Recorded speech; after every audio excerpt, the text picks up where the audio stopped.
young, dumb American, arrogant, throwing fits, ripping shit, tearing it, imperative. Then I'm killing this mic no matter where I live. These derelict rappers acting the fool, this embarrassing is flagrant. That's the nature of this entertainment, and we can't even change it. Guilty before arraignment, now the system tainted. But when we speak, they all laugh at us.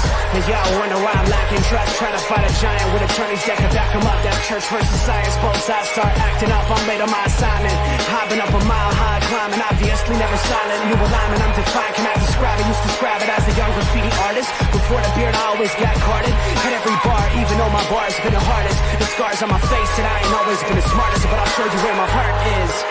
I said I'll show you where my heart is.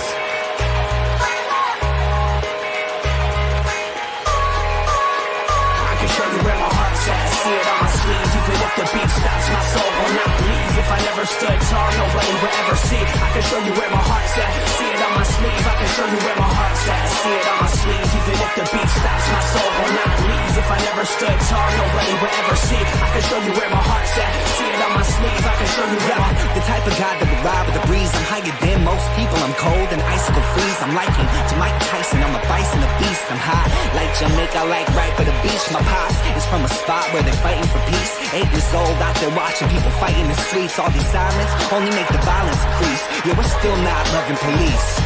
It's that bright young American, nice, dumb, arrogant, tight on a mic, but he might need a therapist. Heart full of kerosene, head full of fairy tales. Said that you're my homie, you don't know me, but I know you very well. Roll back on some West Coast shit. This whole track is wetter than your dress code kiss. About to hit the track, running on some retro fit. I guess I'll lit, I guess I'll bitch. Now let's go.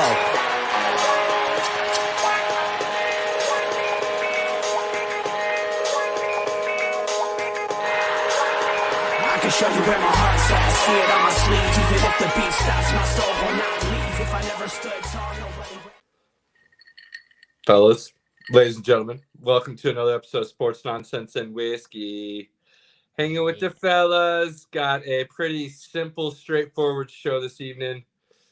Football. And it's a little national championship conversation and NFL playoffs. That's about all we got to discuss tonight.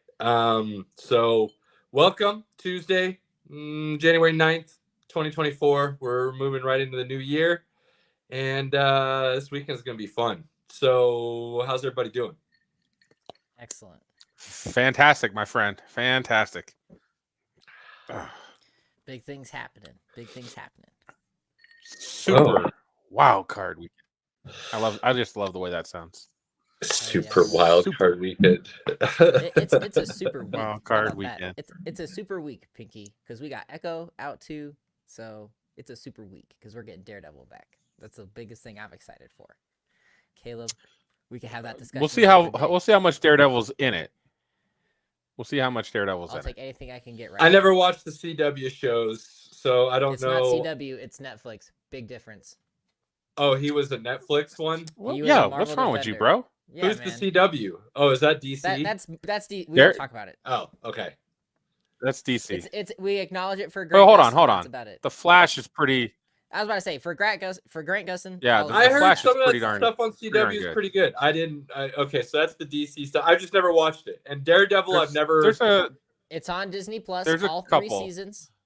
Bro, like Daredevil is season straight, 1 like, of Daredevil is that hallway scene, excellent. But does it didn't get need to more get us off weak track. as a superhero than Daredevil? Yeah. Like, if we're being honest about it, like, is there a weaker superhero? Like, bro, are you kidding me? But Daredevil's OP. But a blind lawyer. There's probably that a has weaker some one. But Echo I enjoy sonar, Daredevil. like that show. top notch. All right, And he's really good at martial arts. Okay. And Vincent D'Onofrio. I mean, You're gonna get me. I feel like you're gonna get me riled up tonight. I mean, like, Batman's a Starting better early. superhero than Daredevil. And Daredevil is Batman an doesn't have any awesome show. superpowers. Season 1 and 3 Well, I are I won't disagree with you there, but that's a whole other conversation right now for Batman. But I we'll just save that never for the downtime. I don't know, man. Daredevil, I could never really Look, get behind. we're I not never debating really liked the character. the superhero itself. You're just saying the TV show's really show good. is really good. Fair. Like, it's I do really like good. Kingpin a lot, so I like Yes, that. it's very violent. Daredevil is the one It's bringing Kingpin really good. in, so I'll pay attention enough for that. because I've always liked Kingpin. And it's I mean, canon that's- now, technically. Correct me did if I'm wrong, confirm but that Kingpin is Spider-Man's biggest adversary. Would that a be big fair to adversary, say? A big adversary, not the biggest adversary. Who's Spider-Man's biggest? He's got a I always bunch. kind of thought it was Kingpin. Yeah, it's- I know he's got a several. lot of. I just always thought kind of Kingpin was like the top of But that mountain. I mean, He has- personally. Spider-Man has so many. They have their own team. It's called Sinister Six. Like Right. that's how right. many villains he has that I are like know. his guys. So yeah, And I get it. You've got the Goblin and Kingpin and is- Sandman, and I get it. But- I get it. Doctor and Doc Ock. everybody else. what I enjoy about Kingpin is he's not really superpowers. The He's Kingpin just is just a really muscle. big dude. Just like like with super strength. He's like the mountain. Dude, he took a bullet to the face and he's still kicking. Right. Yeah, Kingpin's kind of legit. All right. All right. Well, we'll discuss more as Save that time for goes another by. day. Sure, Yeah. sure. Pinky, I don't know if I'm gonna rile you up tonight. I don't know. We'll see. We'll see. We'll see how things progress as the evening continues. Apparently, that's what I do. I just rile people up. And Let me cause get at least the glass in before you rile me up. Okay? No promises, but we'll see how the topics progress here. All right, so look, off season's coming up. We're gonna have plenty of time to geek out, nerd out, and stuff. Yep, that's all Lead- I lead was us gonna in. say Lead that us for the in. other day. So we'll leave that be. That was just a preview of things to come, apparently. As for college football, now I want to set the record straight here on camera again for Pinky. I did pick Washington, but I did say Michigan was going to run the ball down their throat and control the clock, and I said it was going to be a close game with Washington pulling out. The guy over here, Robert, might have said it said was gonna be a something train that, wreck. might have said Washington was going to smoke some people. But it went the other way, unfortunately. And then Pinky said that Michigan was going to smoke Washington. So it was a closer game than the final score said. The fact that Michigan allowed Washington to stay in Absolutely. it, they were down a Absolutely. touchdown until there was 9 minutes left in the fourth quarter. And then there was the turnover, and it just snowballed real quick after that. But Washington had their opportunities to tie the game up or come back after a score from Michigan and keep it going back and forth and not allowing that momentum to just get out of control. And they just never could. And kudos to Michigan because they dominated both lines of scrimmage. Like that was the game. Their offensive and defensive lines just mauled Washington, and Washington had really no answer for it. And it cost them. I really thought Washington's offensive line was going to be able to give Penix enough time to make some plays. There were a couple plays made. However, the offensive line had some penalties at very costly, timely situation and downs that took back a couple big plays. So it just, Washington could never get kind of over that hump of where they really wanted to be to make that game interesting. And Pinky, you were right. I thought that offensive line would be something that could help a little bit. And I don't even know if it was bad offensive line play as much as, look, honestly, I think Harbaugh out-schemed and out-coached DeBoer and Washington 10 times over. Like, they weren't necessarily bringing pressure all night, but it was the way that they were bringing at least their four guys and stunning them and crossing them up and bringing them off edges and things of that nature that Washington just seemed to not be able to figure out. And they were confused by that pressure, whether it was blitzing or just four coming all night. And it allowed that back seven to really just kind of hang out and do their thing. Ooh, that's interesting. I don't know about that, Biggie. I don't know. I just JJ see him as McCarthy a is game what he manager, is. but Yeah, he's not even going to be that in the pros, I don't think, to be honest with you. He is what he is, and that's not – he's if you want to think he could be Brock Purdy, okay, maybe. I might be able to give that to you. There is an outside chance of that. but that's his best opportunity. JJ McCarthy is not anything special. That's actually the comp. That's the comp I have for McCarthy, with maybe a little bit better running. Like, he's a little bit more athletic than Purdy, but that's about it. Yeah, he's a great college quarterback. And I've seen a lot of those over the years that didn't amount to anything. A Chris Weinke, a Danny Warfel, Greg McElroy. Like, seen a lot of them. And then they couldn't do anything in the pros. And that is what JJ McCarthy feels like. We'll see. He does have the fact that Jim Harbaugh was his coach, and Jim Harbaugh made some diamonds out of some coal type situations with Alex Smith and Colin Kaepernick, if you will. So he knows how to, play call and develop a quarterback in the NFL. So there's still that outside shot that JJ McCarthy could be really good in the pros. I'm just not seeing it personally. But what, the dude lost one game in college? I'm on the fence. I think 2, maybe. Yeah, I think it was like 25-2 national championship. What up, Hannah? So really great college career. I'm just not sure if I see that being a solid pro career. Like, somebody wants to take a swing on him in like the 4th or 5th round. Yeah, I don't hate that. Anything before that, I don't really see, to be honest with you.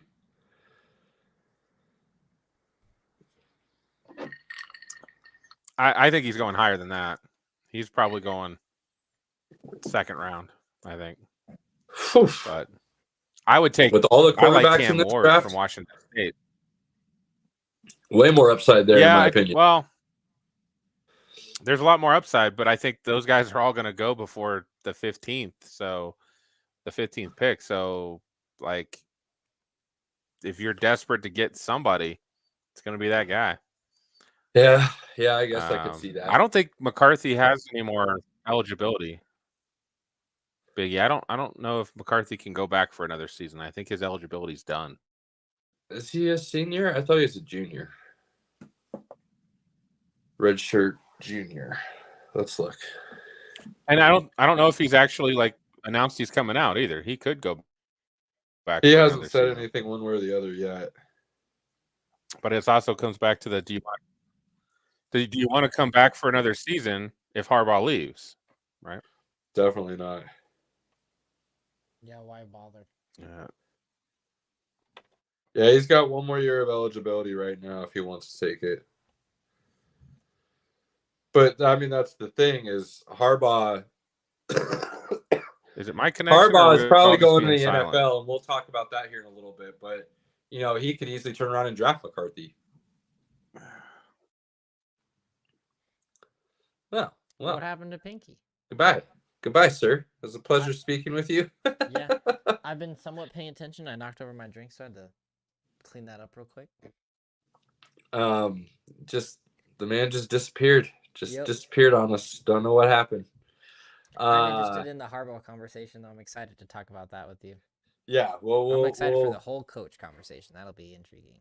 We'll start going towards that. Washington is going into the Big Ten next year. Yep. They see what it's going to take to compete. You're losing Penix. Washington could take a step back next year. It'll be interesting to see how they handle.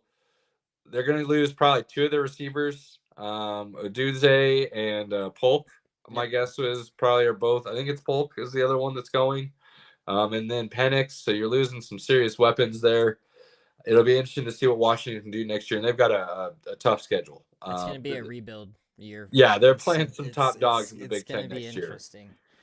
Michigan, even if Harbaugh leaves, I don't know that will necessarily set Michigan back a whole lot. I think Michigan's going to be what Michigan is next year. Strong. Yeah, I think they'll be sort of kind of competing for the national championship again next year, especially with it being the 12-team playoff. So we'll wait and see what happens with them. But Harbaugh leaving, I don't think it affects them a whole lot. They could take a little step back, but they'd still be a team in the playoffs, or at least I would expect to see in the playoffs, with it being expanded to 12 teams next year. So regardless of what Harbaugh does, I think Michigan's going to be fine. Washington, like we said, is probably going to take a step back just because of what they're losing. That's going to be really hard to replace. But, Michigan just dominated the line of scrimmage, and that was the game for them. From that, as soon as they made the first touchdown, it was done. You could just see the tenacity, and it was there. Michigan just had it, and it was Washington. I kept Washington was thinking they were going to wake up, like Pinky was saying, but keep an eye on Edwards. I've been saying I feel like he might be the better pro back for the last probably year and a half now, and that boy reminds me of a Jahmyr Gibbs type almost, and that dude is a home run hitter that just can explode at any given moment. So keep an eye on Edwards. I know a lot of people talk about Corum, and rightfully so, but that was a 1-2 punch for the last 2 years, and Edwards could be a serious pro talent. Yeah, Biggie, I don't know, man. The NFL's been coming after him. Harbaugh I think with the he's going to the sanctions, Raiders. maybe. He's got ties to the Chargers. It's just, can they afford him? He's going to want big money. So. Well, let's talk about it a little bit. Let's move forward with that idea here. Harbaugh, sanctions could be coming down from the NCAA. I personally think it's about time colleges just tell the NCAA to F off and move forward and not listen to a darn thing that the NCAA says and just form their own thing. I think it's time for that. I think we're moving towards that. Let's just go ahead and have it happen regardless of what the NCAA tries to say about Harbaugh and Michigan and sign stealing. Just tell them we're not going to abide by any of it and just keep doing your thing. Nobody's going to take you off their schedule. Nobody's going to say we're not playing you. Nobody's going to kick you out of the Big Ten Conference. You're Michigan. Somebody needs to do it. May as well be you. So I would fully support it. Let's make it happen. That being said, that could be enough to, let's say Harbaugh doesn't want to deal with that anymore. He's got Michigan their national championship. He's a Michigan man. He did his thing. Does he want to go back to the NFL and get a championship there? Like, is that the next goal again, is to get back there and do that? Or is that all just kind of smoke for Michigan again to come back and say, hey, we're going to go ahead and finally lock you up to that lifetime deal. You can do whatever you want until you decide you don't want to do it anymore. You are the Michigan man. Please stick around, and that's how we're going to move forward. I kind of lean towards he wants that NFL championship. He wants the Super Bowl trophy. That game with his brother, really meant a lot. And his brother's got that over him. I've got a Super Bowl. You don't. National Dad's got championship. right. Dad's got the FCS title with Western Kentucky, I think it is. Now Jim has the NCAA FBS title, and John has the NFL title. Jim is the only one that's got an opportunity to go and get a second in the NFL. The second, I should say, being his NFL championship. I will say that was one of my favorite quotes he had, was that he gets to sit at the big kids table now. Yeah, that's what he said now. He gets to sit at family gatherings. He gets to sit at the big kids table now. But yep, it's not like John's going to go down and coach college. It's not like their dad's going to get a shot at the NFL. Jim could go ahead, and if he plays his cards right, depending on some of these jobs available, if he takes one of them, I could see him getting a championship in the NFL, or at least getting himself in a position to do it again. I'm thinking he's going to go to the Commanders. No, I think that's Belichick's. I don't know. I think that I would Jim think Harbaugh with that ownership makes a lot more sense. With Magic Johnson being part of that minority ownership group, and Josh Harris being the Philadelphia 76ers owner and the way he's ran that organization, Jim Harbaugh feels like a more of a fit in that situation than a Belichick, actually. But I will say, either man is going to pretty much want to handpick their GM that they work with. Does Bill Belichick? Now they've already got their like GMs, Rick Spielman, I know. and I know. they picked some dude from basketball that Bob. helped build the Warriors. Yeah. Exactly. So I don't think Bill Belichick's going to want to work with those dudes. I would agree with that. That's a If that good truly point. is the situation, I would agree. Belichick's not, that's not. Those aren't Belichick type football guys that he would want to work with. That would be surprising if Belichick went there. I could see Jim Harbaugh going there, but I still think, you've got the ability to possibly work with Justin Herbert. I would be hard pressed to think that if they're willing to finally pay, he wouldn't end up there. Or honestly, I could see him going to Oakland. I mean, Oakland. Oh my God, Vegas. Wow. Las Vegas. Wow. But This he's got guy. ties to the Raiders. So it wouldn't surprise me if he ended up there either. What ties? I'm trying to remember. I was reading about this. I mean, he it played for the surprised me. Chargers, so he has some links to the Chargers, but I don't know of any to the Raiders. So I'm saying I need to be educated. Educate me. Hang on. His first coaching gig was with the Raiders. That's what it was. Was he like an O-line coach or something? Served Or? as a quarterback coach for 2 years. I think. Ooh, and that it go in. So Harbaugh going to the Atlanta Falcons? You think that'd be an interesting setup? I mean, that's not a bad setup. He's not going to It's go also- somewhere that doesn't have a quarterback or an opportunity to have a quarterback. So Washington, I could see, because Washington picks what, second or third? Washington is second. Yeah. Atlanta's seventh. So Washington's going to pretty much get their pick of, Williams, May, or Daniels. Atlanta's depending on eight. who. Atlanta's 8. Right. Atlanta's 8. So, I think the idea that you're pretty much going to get one of those 3 quarterbacks, Washington makes sense. Working with Justin Herbert makes sense. The Raiders to me made sense because of that tie that he already has in the league. Outside of that, though, I'm hard pressed to see him anywhere else, to be honest with you. I think Atlanta, if they're smart, I think Arthur Blank goes and gets Ben Johnson. And they find a quarterback. Maybe you trade for Justin Fields if Chicago's really willing to move on. With the weapons you have on offense, or from what we all believe are weapons on offense, you gotta swing for the fences here. And right now, Ben Johnson's kind of that guy, in my opinion. So Atlanta, for me, that would make the most sense.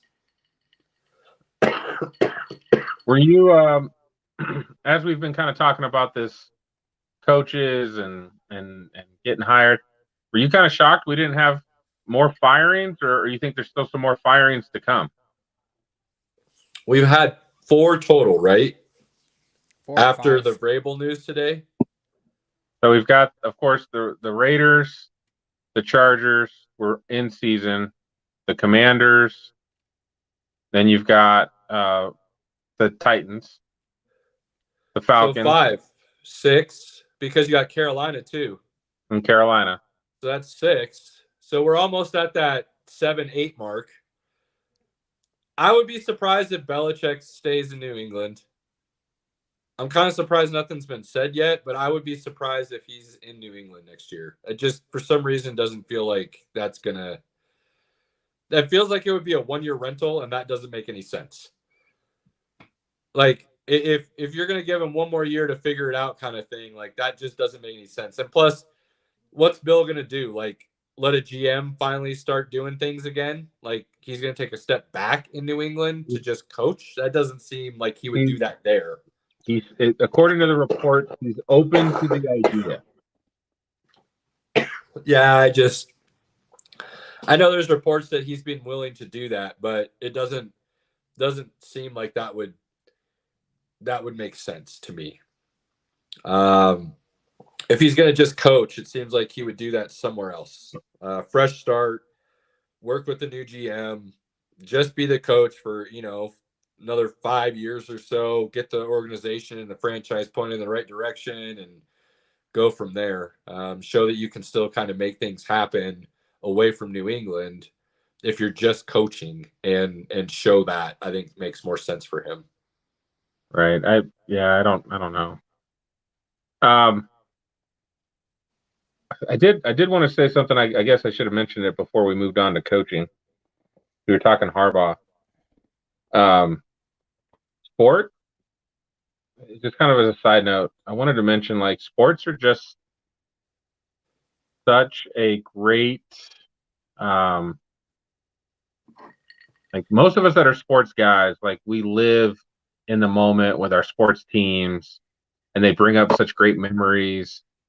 I was listening to the Rich Eisen podcast or show today, and he was in tears talking about, him going to Michigan, being on campus, him meeting Jim Harbaugh when Jim Harbaugh was the quarterback there, and just like everything he went through, everything that's happened at Michigan, and then they finally won it. Like, to see him in tears and see him just like showing that emotion from, those experiences and his fandom, I was like, that's pretty cool. Like, and that's kind of what sports does for everybody, right? Just bring out all those memories. Us Nuggets and Avs fans, we've been there through the lean years and, the tough times and the times where we almost got over the hump, but we didn't. I just thought that was really cool to see someone showing that emotion around their team, right? I love that. Did you see the streets of Ann Arbor last night singing Mr. Brightside with all the students just packed Main Street or whatever it is down there? Just, you can't see anywhere. You just see, bodies, just a sea of bodies in the streets. And I don't know, I'm sure, Robert, you're familiar with this, Pinky. I don't know if you are, but Mr. Brightside is the song that's kind of their thing that they sing going into the fourth quarter. And so that was blasting through somebody's speakers somewhere. The whole crowd was just yelling and screaming and singing along with it, just kind of over and over. Just really cool scenes. And that makes sense. So when I went to the Avs parade, the Avs throughout their whole Stanley Cup season would play All the Small Things. Yep, Blink-182.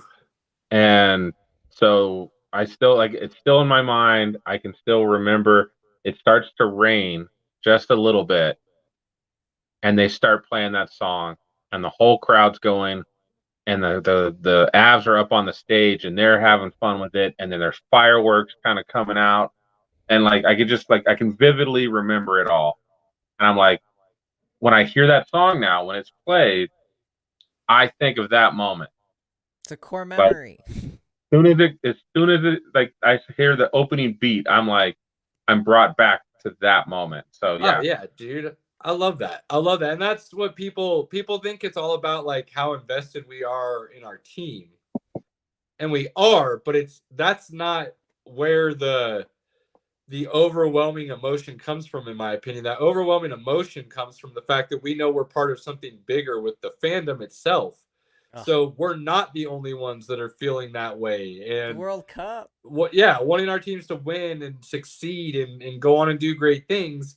It's that support that you feel, whether you're watching the game alone or with a bunch of friends or fans, or you're in the stadium, that's out there, right? And so, everybody's emotionally invested in the team as a fan.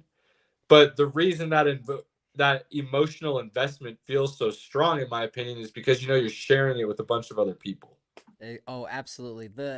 Some of the clubs that are in Europe for their football stuff, oh man, so like it is countless for all the different, like, for just one single team, there's got to be 10-15 different clubs that you can just be a part easy, and it's nuts. Oh yeah. Fandom's crazy. It's fun, and I love it. That was a great, well said sidebar there, Pinky. I like it. It got me in the feels today, man. It really did. Love it. Cheers, my guy. I tell you, Woodford Reserve, I don't really enjoy, but it's not bad for an old fashioned. I love Woodford Reserve. I didn't know I these do. things existed. It is not. It's not my whiskey of choice. I'll take Four Roses. Well, Four Any Roses day. is delicious too. So But is the Angels price is the Envy, same. Woodford Reserve. They're all about that same price point. I like them all personally. All right. Yeah. That being said, with the move forward of the emotional fandoms, playoffs got set. Some people are happy, some people are not.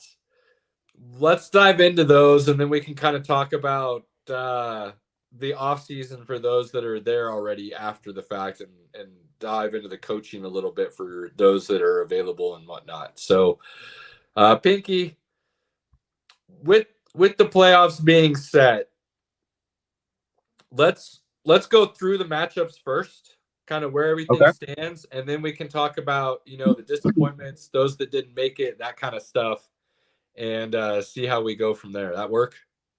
Yeah. So first of all, congrats to the Ravens and the 49ers for getting that bye week and getting your dudes healthy, and then having guys have to come into your house. Yeah, a lot of people's preseason Super Bowl pick is that matchup right there. So the fact that they're both the 1 seeds is a good start to where that matchup's going to progress possibly. And don't forget about the conspiracy theory to that whole situation. I don't know this conspiracy theory. What are we just talking about, Robert? So actually, I think this is when Caleb and I did this. That the NFL's rigged? Yeah, so that it's a logo matchup. So if you look at the last logos for each Super Bowl, it is the corresponding colors for the teams playing in them. So if you look, this year it is purple and red. So a lot of the predictions are that it is going to be the Ravens and the 49ers in the Super Bowl, and that it's already been predestined. Because I think it's the last 3 or 4 Super Bowls. I did notice that. I didn't make that correlation, but yeah. We had our Super Bowl meeting at work today, and I found out kind of what the itinerary is going to be and what we're going to do, and they had some of the logos, and I was like, oh, that is really cool. But yeah, purple and red, yeah. So that'd be a repeat of Super Bowl. I don't know what number, but that would be 2012. That's 40. That would have been like 47. That was the Harbaughs, right? I mean, Battle of the Brothers, yeah. And the lights went 2012. Out. Because 2015 is 50. Okay. I think it's around 47, maybe. The 47-ish, somewhere in there. Okay. Yeah, so repeated that Super Bowl. That would be a very interesting matchup, given the fact that they did play and it didn't go very well for San Francisco during the regular season. So it would be interesting to see a rematch of that game in the Super Bowl. But there's a road there. There's a road. So let's start on the AFC side, Pinky. Well, let me get the schedule together. So the Browns and the I think Texans. the first one is the Browns and the Texans. Yep. Browns and the Texans, and then it'll be the Dolphins and the Chiefs, which I have some things to say about that matchup. Okay. So let's just say here, this is another matchup that these two teams played in the regular season just a couple weeks ago. And the Browns beat the brakes off of the Texans.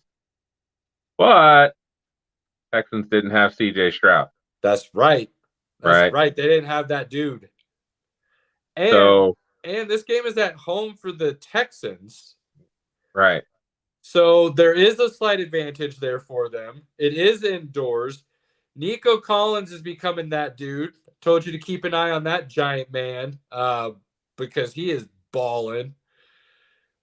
There's some things going on there in Houston between that head coach and that quarterback right now where they are for sure on the same page and leading that team in a forward direction, all step in line, march at the same time kind of thing. And I know I said, last week, Browns could be the most dangerous team on the AFC side along with the Bills. but they better be careful they don't go into Houston and step over their own feet, because Houston will take advantage of any missteps that they have, I think.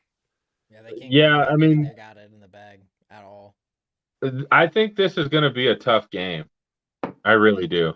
And the Browns defense has had some games where they're really, really good.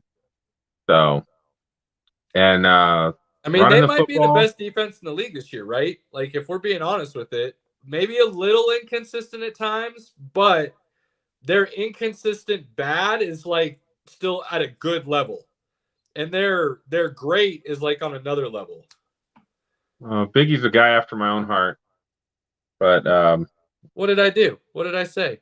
I don't remember, but it's Biggie. You know, Biggie likes to stir it up. I like the dude. He's a good guy. If we're gonna talk about Baker again, I'm still not gonna get too overhyped about Mr. Mayfield. I definitely think it's fair to say that Baker's way better than whoever Pickett.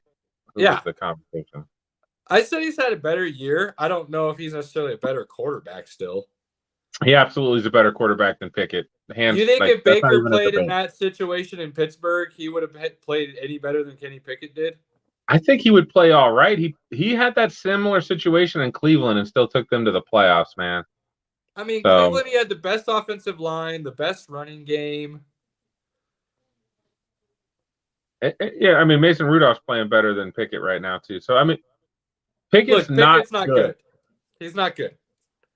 I think Baker has played fine. Baker is better than Kenny Pickett. Baker is still not a good quarterback. That's really not that hard to say out loud. It's really not. I just don't think we've seen what Kenny Pickett is actually capable of. I still think they're kind of the same dude. Good. I don't think he's good at all. He might not be. He very well might not be. Kenny Pickett will be a perfectly fine backup for the next 10 years. And that's okay. There's nothing wrong with that. Just know what he is. That's what he is. And that's with fine. as many quarterbacks getting hurt this year, he's going to have a job. Look, let's be honest. I said they should have taken Malik Willis and see what that potential could be over taking Kenny Pickett. So it's not like I'm some kind of Kenny Pickett supporter. I guess I'm just that low on Baker Mayfield that I think guys like Kenny Pickett could be just as good as him. I guess that's more what it says. I think Baker's and again, he's only been doing what he's doing because he's got Mike Evans, who you can literally just like throw the ball near him and he catches it. He's got Chris Godwin. Kate Otton's all right. Rashard White's turned into a really good back as well as a receiving back. Trey Palmer put in some good work throughout the season as well. So he's got some good weapons around him. Look, they won 9-0 against Carolina to get into the playoffs. Like, let's not get carried away and act like Baker. Yeah, he put up some numbers this year. Jameis Winston put up numbers in Tampa Bay with that wide receiver core too. So let's not get carried away and act like he did something like unheard of.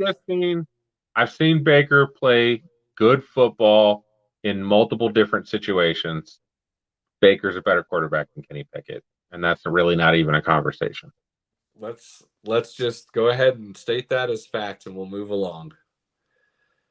I'm going to take that as a win. Recorded.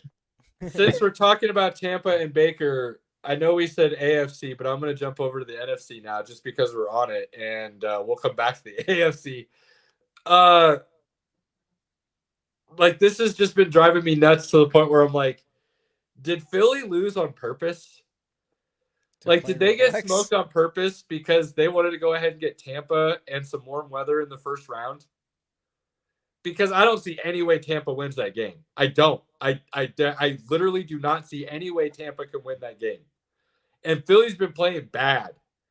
They have been playing bad, but I don't see any way. Defense is so bad. That Eagles defense may be the worst in the league this year. It's bad, but like look at what Tampa did against Carolina. Like, that game alone said everything I need. Yes, Carolina's got an okay defense. Well, yes. So okay. hold on. Hold on. There's two things about Carolina. The defense wasn't half bad throughout the season. I agree. They just have a lot of injuries, and they were on the field a lot. Yeah. Now, a division opponent. Weird shit happens when you play a division opponent. It just does. So I'm not really Sure. taking too much stock in a 9-0 ball game. But the Eagles' defense has been just atrocious. It's been not good. I agree. So But like Eagles that, should win the game. But I The am defense will not lose it sure. for him. I have not sure. no doubt that the Eagles will walk away from that game with a W. Like zero Well, doubt. I don't is even think AJ it's going Brown to be playing? a concern. Huh? Is AJ Brown playing? Is I don't think it Devontae matters. Smith playing? Yeah, I don't think it matters. Well, Devontae should be playing, shouldn't he? I don't know. He was Brown- hurt last week. He didn't play. Brown's got a sprained knee. Well, yeah, but I think they were just kind of resting Smith. I don't think he's that injured. Is Jalen gonna play? Yeah, he played every game this season, even though he was hurt all year. I don't I'm know, not man. concerned about Philly going into Tampa. Like, I just don't see any issues there. Like, not even a little bit. Okay. Well, let's just say they are hoping that the Rams or the Packers win, and they send themselves back to Dallas versus having if they win and everybody else wins, Lions and Cowboys win, they go to the 49ers. Right. They don't want to see the 49ers. Right. No, definitely not. That would be bad. The Lions that would be very bad. If the Lions somehow beat the Rams, which I'm not very confident in, they will get destroyed by the 49ers. I'm going to tell you right now, Robert, I'm picking the Rams. Oh, I'm picking the Rams too. I'm not disagreeing with And you. I rooted for the Lions all season. I know. No, I know that the Lions are going to get smoked by the Rams. It's happening. Oh, dude, we're all going there because The Lions just don't have So that I backbone to stick it out. They just don't. And I love them to death, but they fucking don't. Well, it's just that just defense not is happening. going to have to. The Lions defense is going to have to make some big plays on Stafford. Now, if anybody knows Stafford's weaknesses, it should be the Lions. If anybody knows Jared Goff's weaknesses, it's definitely the Rams. So, well, more the Rams and McVay than Dan Campbell and the Lions because Stafford hasn't played for that staff. So they don't really know Stafford anymore. They're looking at game film just like everybody else does. All I know is Stafford's got Puka and Cooper Kupp and Kyrie Williams, and the Lions' run defense is not very good. Man, but let's be honest. Let's be honest. The way Jahmyr Gibbs has been playing, if Laporta doesn't play, that would be a big deal. But if Laporta plays with Amon-Ra and everybody else, Laporta's out, bro. I thought they just reported a sprain. Well, they were saying like grade 3 MCL. Is he for sure ruled out? He has an outside chance. Okay. I mean, it would be a bit of a surprise, but I just, they haven't ruled him out yet. So there's still, quite a bit of time as far as rehab and recovery situations they can do to kind of possibly get him ready. I'm kind of pissed off at myself. This is one of the games I'm actually really excited to watch. And I'm going to have to watch it on my phone because I had somebody invite me to like a comedy show because they have a friend that does comedy.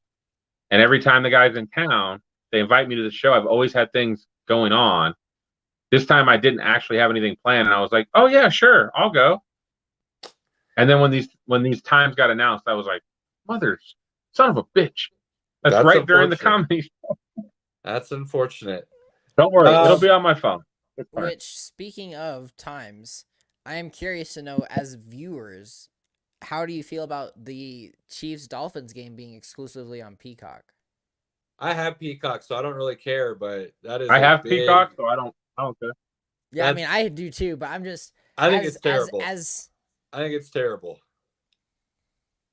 I mean, it's just like if you put it on NFL Network or ESPN. I don't have ESPN. I only have NFL Network because I have NFL Plus. So to me, it's what we're going to deal with in the future. They sell these rights to these streaming services. Yeah, but and if you have a basic cable package, you would have ESPN. No, I have a basic cable package. I do not have ESPN. Oh. It's all the problem is because it's owned by Disney, so you have to pay for the Disney package to get ESPN. No, I have Disney. You get ESPN Plus. You don't get ESPN. So if it's on ESPN Plus, I can watch it.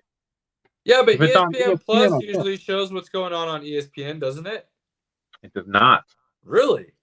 It does I have not. ESPN Plus. I have everything, so I don't really care when it comes to I've that. only been same. But okay. I've only been lucky. I have a buddy of mine came and signed into YouTube TV when he came over, and as long as like more than 3 of us aren't on at the same time, I get to watch it because he's got ESPN and stuff on YouTube TV. So I've been able to watch it all year. But the time if somebody if whoever else has his login logs in, it kicks me out. So all right, we're bouncing all over the place now. So let's go back to the AFC. Let's finish that up. Let's just roll through the NFC real quick because we've already go back to the NFC and finish it up. So you guys both have LA. I really want to lean towards LA, but it's really hard for me to pick against the Lions. You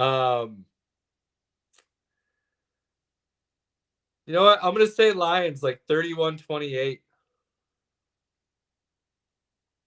I'm going to take the Lions. I'm going to stick with my Barry Sanders fandom and say they get their first playoff win in very long time.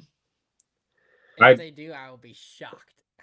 So to me, this is similar to what we watched last night. I was rooting for Washington, but I felt like Michigan's going to win. I'm rooting for Detroit, but everything tells me I think the Rams are going to win. Solid. All right. So next in the NFC, Pinky. So that would be the Packers and the Cowboys, isn't it? That is, yep. Packers and the Cowboys. Yeah, the Cowboys. So,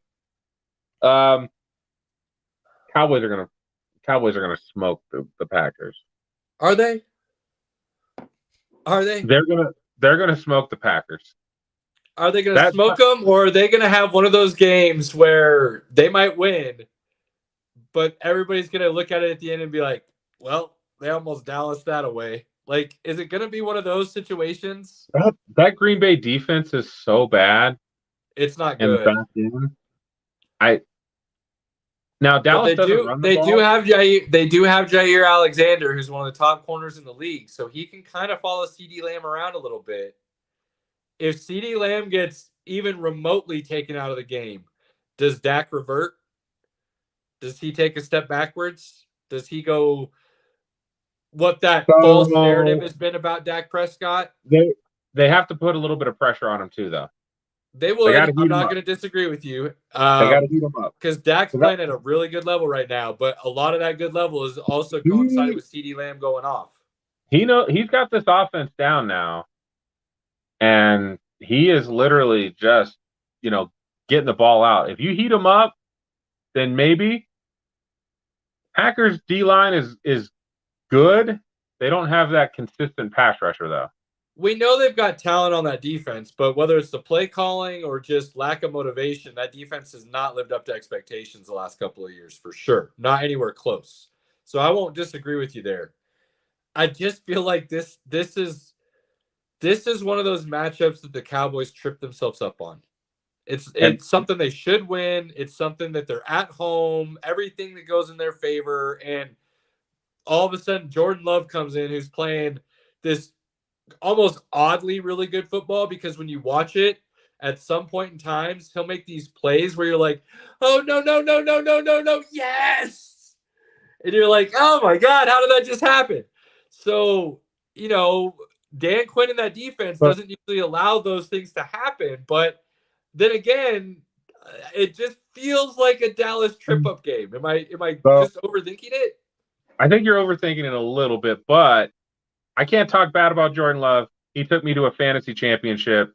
Jordan Love is the man. I love the dude.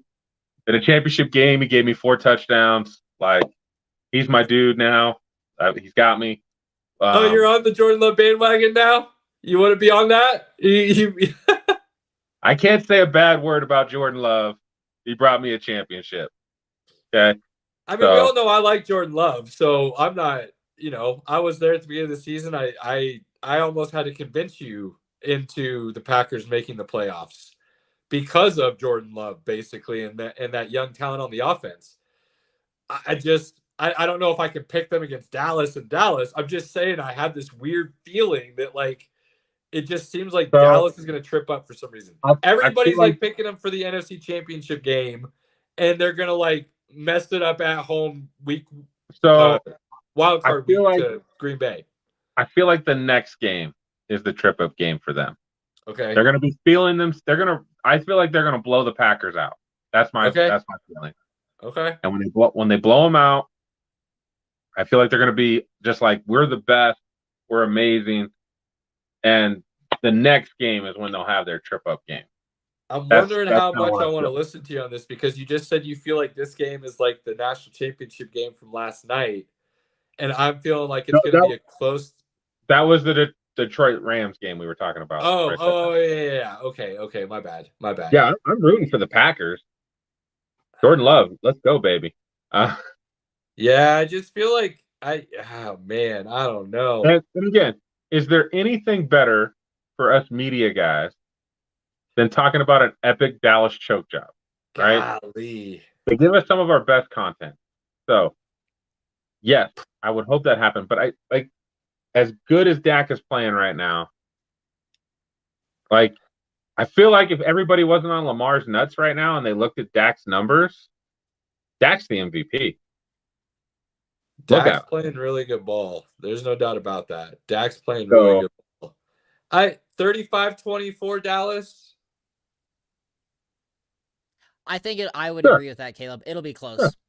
With Dallas giving Green Bay what seems like an opportunity in the fourth quarter to make it a game, and then Green Bay fumbling it away kind of idea. I just feel like it's gonna make Dallas fans a little nervous. I just feel like that for some reason. You know what's I think Green Bay will run the football on Dallas, because you can run the football on them. Yeah, I mean, they definitely better. If they don't, that would just be foolish for sure. So, God, that's a fun game. I'm excited for that. Like, I'm excited. We were talking about the TV and everything. Like, Eagles and Bucks are on ESPN Monday Night Football. That's the Monday night game. ESPN ABC. What? There's a Monday night playoff game? Yeah. Yeah. They did that about they're calling it the Super Wild Card Weekend. Oh, boy. 4 days. So we've got... Or 3 days. Are we saying Philly? Are we all in agreement that they'll beat Tampa? Yes. Philly should win. Okay, so Philly... I won't be shocked if the Bucks win. Okay. I would be. That one I honestly would be. I think it's Philly, no issues whatsoever. Like 100% kind of a situation. I just feel like that's their game. Because they played earlier in the year, and I know the Bucks hung with them for at least 2.5 quarters before the Eagles started to pull away. And I could see that being the case. I just really don't think the game's ever going to be in jeopardy, regardless of what the score is early on. I don't think we picked Browns Texans. We talked about it. We're not on the AFC yet. Hang on. We got to go back. So we got Philly. You guys are both on LA. I'm leaning very slightly ever so much towards Detroit. And then we've all got Dallas. Yep. Yeah, I've got Dallas. And then you'll be looking at, depending on how that LA Detroit game plays out, we'll then decide the matchups. If the Rams win, they will go to San Francisco. Right. And Philly will go to Dallas. Right. If Detroit wins, then you'd have Detroit, Dallas. Right. And then Philly, San Francisco. Correct. So that'll be interesting. That'll be very interesting to see how that game really kind of decides the situation here based on where we're thinking the picks will fall. Now back over to the AFC side. I know we already talked about one of the games, and we started talking about the Browns and the Texans, and we started hopping and this and that and the other. So let's Browns, Texans, I I know I said the Browns are most dangerous with the Bills. I like the Texans. I really like the Texans. I like CJ Stroud. I like D'Amico Ryan. You know how I feel about both of them, Pinky. I like the Texans. I think if Stroud doesn't miss those 2 games, he'd have a legit argument for getting snubbed with the MVP. That dude would have been around 4,500 yards. His play kind of went down right before he got hurt. He wasn't putting up the gigantic numbers. But I know, but by the season's end, he went over 4,000 yards missing those 2 games. Right. So there was no way he wasn't getting MVP over Lamar. You could have him in the conversation. Yes, you could have him in the conversation, but he wasn't going to win. I get that he wasn't going to win. I think there's not just have him in the conversation. I think there's a conversation to be had that he got snubbed. To me, CMC is still the MVP of the league, in my opinion. I'm not going to argue with that either. No. Not going to argue with that either. Nope. Because to me, it's not just he makes that whole team. Again, it's MVP, most valuable player. And I think we've transitioned it to quarterbacks. It's mainly a quarterback award unless another player does something just completely out of their mind. But so I agree with you, but I will say in that idea of most valuable player, I think Lamar has just as much of an argument as CMC and CJ Stroud, to be perfectly honest with you. Because they're quarterbacks, yes, but what they do and have done for those teams, all 3 of them, is crazy. You put somebody else on that Ravens team and you're not seeing those numbers. You put somebody else on that Texans, I'm not sure you're seeing those numbers. But if you put Lamar, you put Lamar and CJ where Brock Purdy is, I think you see even more explosiveness, even more numbers. And if you put CMC on those other teams, I think you also see him elevate what the rest of that offensive numbers are. So to me, the way I look about being able to rotate all 3 of those guys to each other's teams and what they could do or not do, I think you see just a lot of elevation in all situations. So I think all 3, even though I don't like it being a quarterback award like you, Pinky, I think those 2 quarterbacks, just from what I kept seeing, did so much to elevate their team's play, along with what CMC did to, like you said, drive that offense and make everything easier for everybody. It's pretty crazy. Pretty crazy. How about this one for Cleveland? How bad does the Deshaun Watson trade look? That Joe Flacco has literally gotten them to the playoffs. So here's the thing. The ghost of Joe Flacco, because that dude's like 36, was on the couch. I will say Deshaun Watson was starting to play some good football. Now, we all know I was a big Watson fan. I said the time off, I don't think he'll ever be able to get back. Hey. So he's never going to be what he was, period. He was starting to play some good football, though.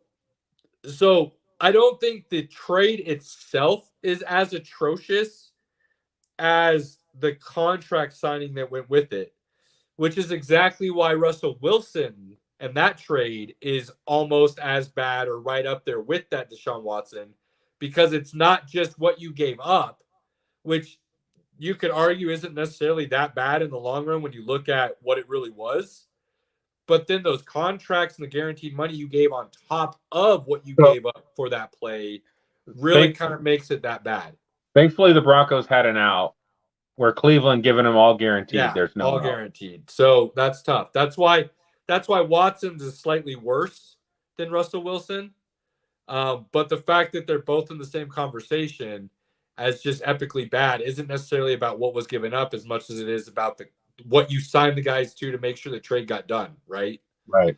So that's a good question. And it'll be honestly, how does Deshaun Watson come back? Because he was, like I said, starting to play some good football. Will he ever get back to where he was? No, I don't think he can. But if he could play the level of football he was before he got hurt, they were going to be a playoff team anyways. He was playing about what Joe Flacco's doing now. I think people kind of forget that. Well, the one thing that Flacco's doing, he has been really good on the deep ball, and he's made David Njoku look like the best tight end in football. He has. So that's been a nice surprise for sure. That has been a very nice surprise. So it'll be interesting to see what they do next season. I mean, they got to go with Watson if he's healthy, right? I mean, that's just what they have to do based on what they gave up for it. So Flacco's got these playoffs to make a run and do something special. That, unfortunately, EBK 303 is not true. There were some of us who said that was not going to be a good deal. And from the outside looking in, I Caleb would did. have thought it was Caleb a did bad not like the deal Russ anyway. deal. Caleb did not like the Russ deal. I was happy. Caleb was not. I will vouch. Caleb did not like that from the beginning. So we'll see where that goes for the Browns. With that being said, I got the Browns. I am slightly leaning towards Houston winning this game. Again, another one I think it can go either way. Definitely a different game with Stroud in there. But I like Cleveland's physicality. I like Joe Flacco to Cooper, Joe Flacco to David Njoku. Houston's defense, Will Anderson is something special. They definitely did a great job getting the third pick to draft him because they've got their franchise quarterback and they've got their franchise pass rusher. Like, that's great. They also have a good corner in Derek Stingley, so they've got those pieces. And but wide besides Will receivers, Anderson right now, they just don't have a lot extra on the defense. I think Cleveland will bully ball. That's my opinion. They're going to bully ball. I agree. I fully agree, and I'm going to end up picking Cleveland to win this game, probably by a wide margin. I think it'll be close. I think it'll be close. Stroud has magic in the fourth quarter. I like what Houston's done a lot, and that's crazy for me to say. But I do think this is like a 24-10, 28-13 type of game in Cleveland's favor. Yeah. Cleveland 27-21. Okay. But I think there's going to be that moment in the fourth quarter that CJ Stroud has an opportunity. I feel like it. I like it. Moving on to the Peacock game here that Robert brought up and why everybody kind of was this, that, or the other. Thank you. Miami and KC with good old January Midwest temperatures. We're talking probably -5 game time temps. They're talking this may be one of the coldest games in NFL history. They're talking cold. Oh, man. And it's going to be worse because there's not going to be that weather on top of it. By all accounts, it's not going to be like a blizzard. It's just going to be like so cold that you see like what you think is snow, and it's not snow. It's literally the air freezing because of the temperature. Yeah. So I'm going to give you guys a little NFL history lesson. I know I'm the oldest guy in this podcast here. This game reminds me of like I want to say it was 81. I can't exactly remember. You remember when the Chargers? What, you were born in like 80, right? I was. Dude's talking like he watched the game and has a fond memory of sitting in front of the TV visualizing it. Like, come on now. I feel like I'm an NFL historian and I've watched a lot of different things. This reminds me of like when Miami had the crazy game with the Chargers where they went to like overtime and Kellen Winslow like had to be carried off the field and the Chargers won that game. Crazy humidity, cramps, all that. And the next week they go to Cincinnati for one of the worst cold games of like all time with a finesse offense. And that's exactly what I see. It's a finesse offense going into Kansas City and one of the coldest games they will ever play. Ever. When everything's based on timing as well. So, not to mention, Miami's got their best 2 pass rushers are out for the year. And they're going to be trying to chase around Patrick Mahomes. So I actually agree with you that the weather's going to be a big deal. I don't think it's going to be a big deal in the sense that like Miami's not going to be able to handle it. I actually think they'll be okay. Tyreek Hill's played in this weather before, right? He was drafted. I'm not worried about Tyreek.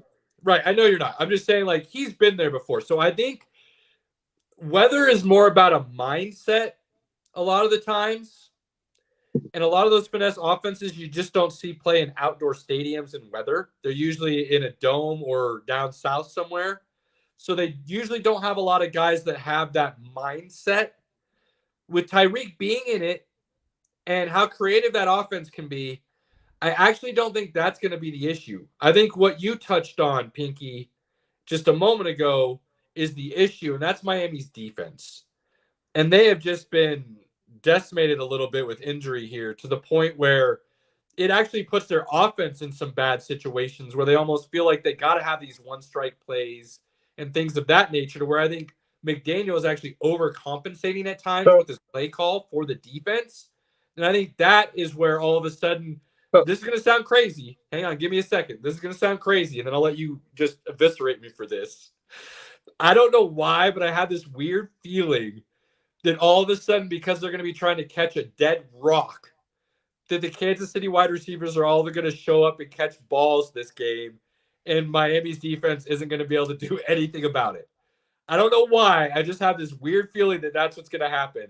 And we all know Kansas City's defense is good this year, like legit good. So I think that's going to be the difference. The fact that you're going to have a good offense and a good defense going against each other, and then you're going to have Kansas City, what everybody thinks is an okay offense, going up against an okay defense. And these wide receivers are all of a sudden going to catch a ball. Travis Kelce's going to be right back to Travis Kelce, and Miami is not going to have any answers for that Kansas City offense and Patrick Mahomes all of a sudden. I'll let it go. So the only thing, the wrinkle here is Miami's defensive coordinator is Vic Fangio, who has consistently put some good game plans together. Absolutely.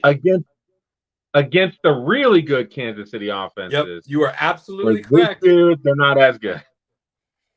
But Miami's third best pass rusher might be out too. I don't know how injured Van Ginkel got, but Van Ginkel did get hurt in the last game. I think Kansas City's going to run the football, and Isaiah Pacheco can run the football. Yep. And I think that'll be the difference in this game. Kansas City is going to win. Not just run the football. Isaiah Pacheco likes to just brutalize people running the football, right? He likes contact. In cold weather, that makes people not want to tackle you. I feel like they're two different runners, but to me, like the way they hit people just is very similar. If you remember Marion Barber. Yeah, dude. That's a great comparison. I love that comparison. The way that he would just run and like literally look for contact, and he would literally run through people. Pacheco runs angry like that every time. Cheers, my guy. That's a great comparison. I hate Pacheco, or I hate the Chiefs. I like Pacheco. I hate the Chiefs. But no matter what, Pacheco goes forward. Like he gets hit and he goes forward. And there's times where people don't want to tackle him. Dude, I love McDaniel. You know I love McDaniel, but I see this being like a 31-14, 31-10 game in Kansas City's favor. This is going to be 21-10. Yeah, I just see the Chiefs just that weather's going to really keep the scoring down. That weather's going to keep it down. Robert, you didn't say much. What do you got on this game? So, number one, the Chiefs are at home, so we already know where that's going. I would already pick the Chiefs just based on that, hands down. Taylor Swift. Swiftie. Exactly. The other thing that I was just thinking about while we were going through this discussion is that I'm wondering if, because of the situation, if there's going to be a bunch of Swiftie subscribers go to Peacock and just drive up the viewership to make it one of the most watched, streamed NFL games or whatever. But that's besides the point. One, I really think that, as you're saying, that finesse offense coming in, or defense, it's going to be interesting to watch. I think Kelsey's really going to finally show out, because I bet you he is pissed with having missed out on, 24 yards or whatever from his 1,000-yard consecutive year. Like, he's going to be heated. I don't know if it matters, though. Like, he just doesn't seem to have it this year. I think he's very conflicted. I think a lot of the media attention is not helping that shit. Nah, I don't think it's. I think that offense is just the way those receivers are playing. Everybody's kind of keyed on Kelsey, and it's been frustrating for him because he hasn't had the same holes and space to move around in that he's used to. Right. Well, and they've they been locking him down.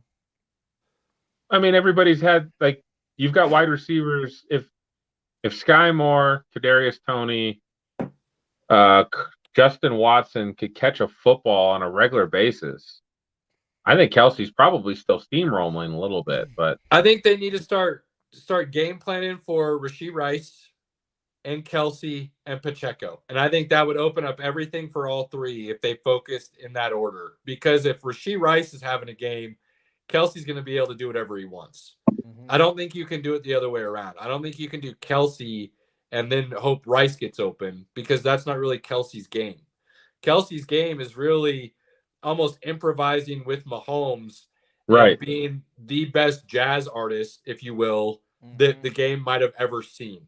Because they're just so in tune. Yeah, dude, they're just so in tune where Kelsey will sit in a spot that doesn't look like it's necessarily going to be open per se, but the way everything moved out of it, he becomes wide open. And that just happens to seem to be the same thing Patrick Mahomes was thinking and waiting for, right?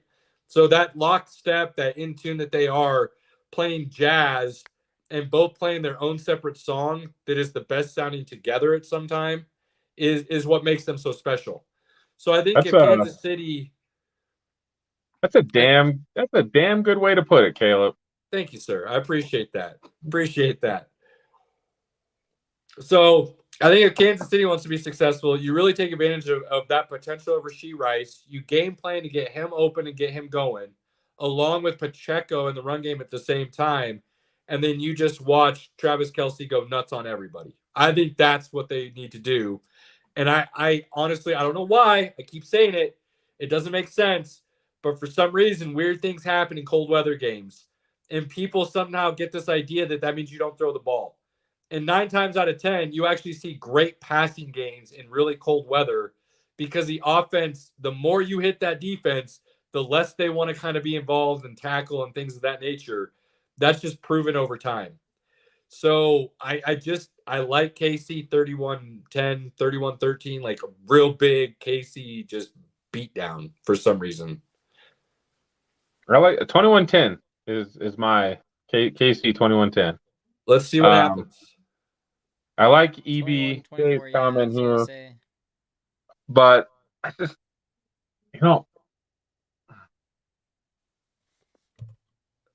I just don't see it.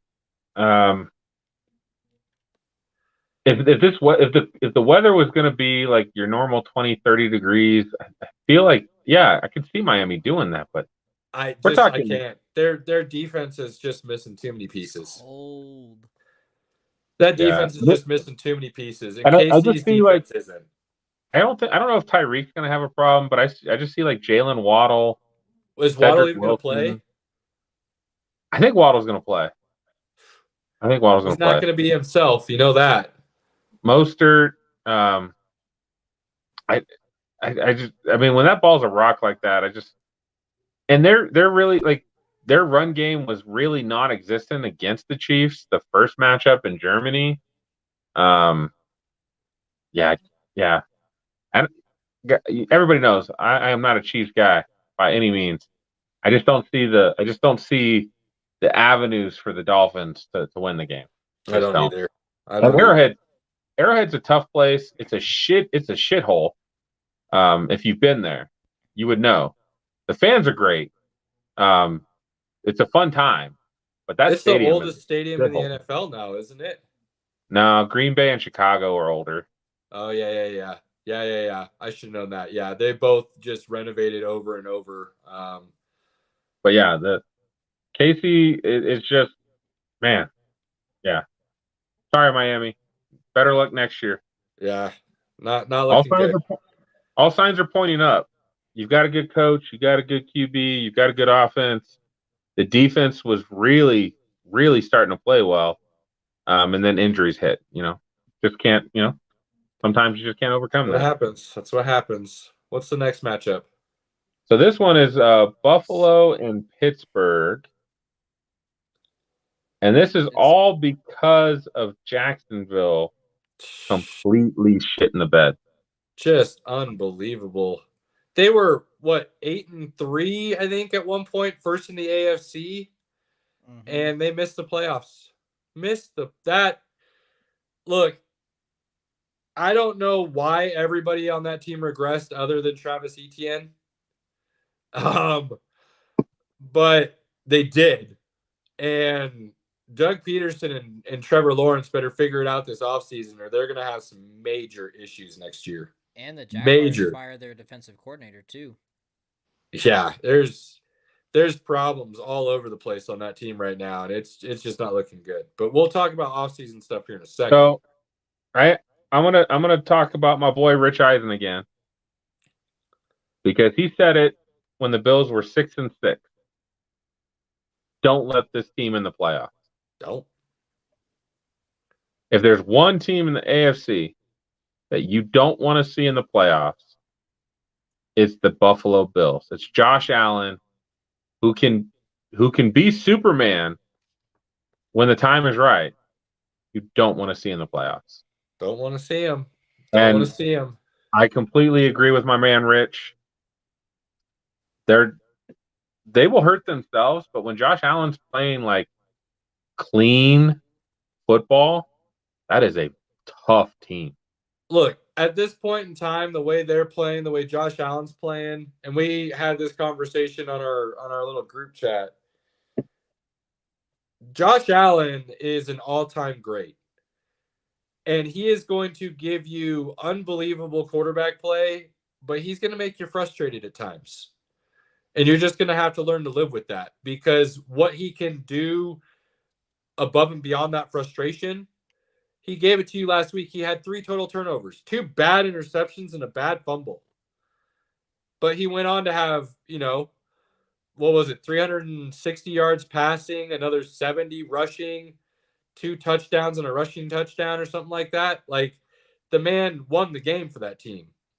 So he'll be able to put the Bills on his back these playoffs. I think right now, the way that team's playing, they're going to be just fine, and they're going to smoke Pittsburgh. Smoke Pittsburgh. Here's the thing. Oh, yeah, they're going to smoke. I mean, Mason Rudolph's a fun story. They're going to smoke. And TJ Watt may not play. Like, right. Josh Allen's going to be sitting in the pocket. Like, it's going to be nasty. And it's in Buffalo. Buffalo's going to be going crazy. Yeah. Bills Mafia is awesome. Like, I want to try to get to a game before they build their new stadium up there. So I got to definitely do it within the next couple of years. But yeah, that one's, I'm not like, that's the game of the weekend that I have like literally no doubt. I have no doubt about Buffalo beating Pittsburgh. I feel like a little bit of doubt with Dallas, big doubt with Lions, Eagles, there's some doubt. Browns, Texans could win that. The Chiefs, there's a little bit of doubt. The Buffalo Bills, like, the line on that's probably not worth betting, but like I would throw money on that. Yeah, I have no doubt either. Buffalo's going to ease on by, no questions asked, dominate the whole game. I like 34-7, 34-3. Like, I could see them just routing them. So you picked the Texans to win. Robert, who'd you pick? No. I picked the Browns. I want to see the Texans. I really want to lean that way, but I am going to pick the Browns. And I think went with the Texans on that. You're going Texans? Mm-hmm. I am going Browns, and I think Browns probably pretty handily win that game. I believe in the shroud. All right. So we'll have Cleveland going to Baltimore. And we'll have Kansas City going to Buffalo. Oh, man. I can almost guarantee the Kansas City-Buffalo game will be like the primetime game of the weekend. Oh, yeah. And that's Patrick Mahomes' first, besides Super Bowl, his first road game in the playoffs ever. Which is why I picked the Chiefs to win their first game, because they're at home. Mahomes is gonna just take it. That's going to be fun. That's going to be fun because I think that's pretty much the way it's going to end up is just like that. So KC at Buffalo, Browns heading to the Ravens. That's going to be a fun divisional round as well. Both sides, based on what we're looking at, are going to be fun divisional Ravens round. literally like shit out of people at home. Like Ravens are no joke at home this year. Yeah. That's why that 1 seed for them is such a big deal. That's why that's such a big deal. All right. Well, we'll just keep going round by round. We'll kind of see how things end up and go from there. Do you want to give a prediction since the playoffs have started, Pinky? Who you see in the Super Bowl or who you think is going to win it all? Do you want to go that route? I think Baltimore is going to get there. Okay. And I still don't see a team beating the 49ers. I just don't. Okay. So you've got Baltimore, San Francisco, Robert? Same Baltimore, San Francisco with Baltimore winning. That's my pick. I'm a Lamar guy. I like him a lot. 49ers all the way, baby. 49ers all the way. You got the 49ers Bang, winning the bang. whole thing? Pinky? Yeah. You got the 49ers winning the whole thing? Robert? Ravens. If the 49ers go to the Super Bowl and they're not playing the Browns, I will be wearing this jersey. This is what I'll be wearing. Okay. All right, Mr. Montana. All right. You're gonna have to take some things with you just to decide. But Pinky, am I a Lamar guy? Yeah, I say you're a Lamar guy. I have a hard time picking against him to win it all this year. But here's what's going to be kind of the crazy thing. I think it's Buffalo or the Ravens out of the AFC, and I think whoever wins that game is our Super Bowl champ. And that's honestly, as much as I love that San Francisco team and Kyle Shanahan, we all know I love that guy and his coaching tree. The storyline of Lamar winning and making everybody eat just umpteenth amount of crow for him being quarterback, first running back, second MVP most likely coming this season, him winning a Super Bowl MVP, like that storyline I will be craving.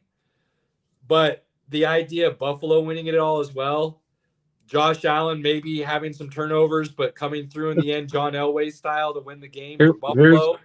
Here's the thing. I feel like that's destiny over there on the AFC side right now. Here's the thing. If Buffalo were to get to the Super Bowl, they want anybody but the 49ers in there. I get that. I get it, Pinky. I get it.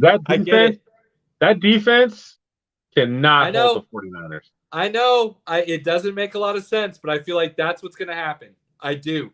I feel like it's either Baltimore or Buffalo winning it all, and I am so torn on the Lamar versus the Buffalo storyline. I'm pretty confident. I don't care who the 49ers play in the Super Bowl. They're going to win that game. Okay. All right. Got the Ravens, man.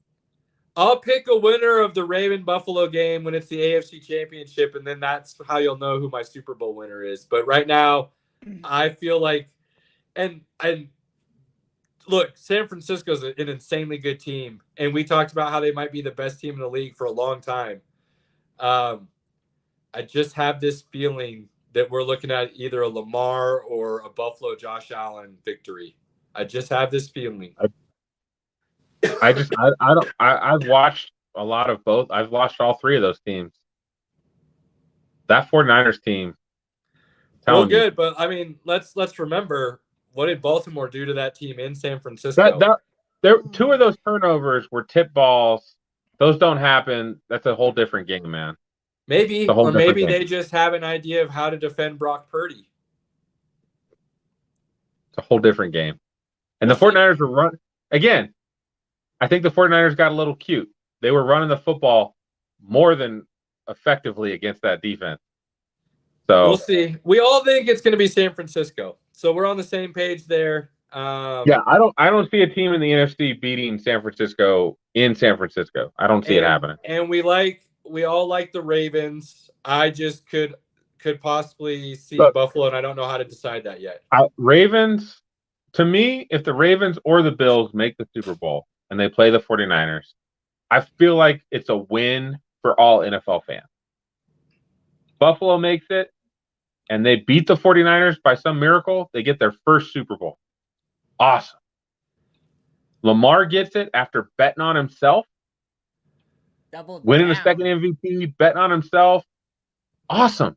Yeah. 49ers win it. They tie the Patriots for the most, and the Steelers. Oh, no. Yeah, they tie the Patriots and the Steelers for the most Super Bowls. Yep. Awesome. Right? Now, before we move on to the offseason, just some light touch topics, because we'll be talking about it in depth as we go forward. But do we see any dark horse shot for Dallas to be able to beat San Francisco because they're going to have to play in Santa Clara? Do we see any way, with the way Dallas is playing lately, that they could get past San Francisco? Nope. I see one possibility. Do you want to hear it? You can tell me if I'm just way off. I see one possibility. Go for it, my man.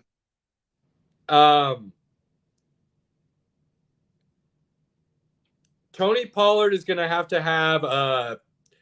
17-ish rushing touches and about 120 yards on those touches. He's going to have to find some big gap. And just hear me out. Okay, I just said this is the one way, right?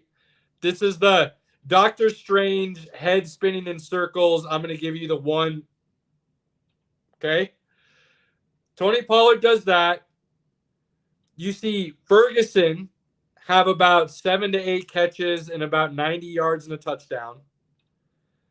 And Micah Parsons and Lawrence each have at least a sack and a half, which means there was a lot of continuous pressure on Purdy, which means the San Francisco passing game wasn't very effective.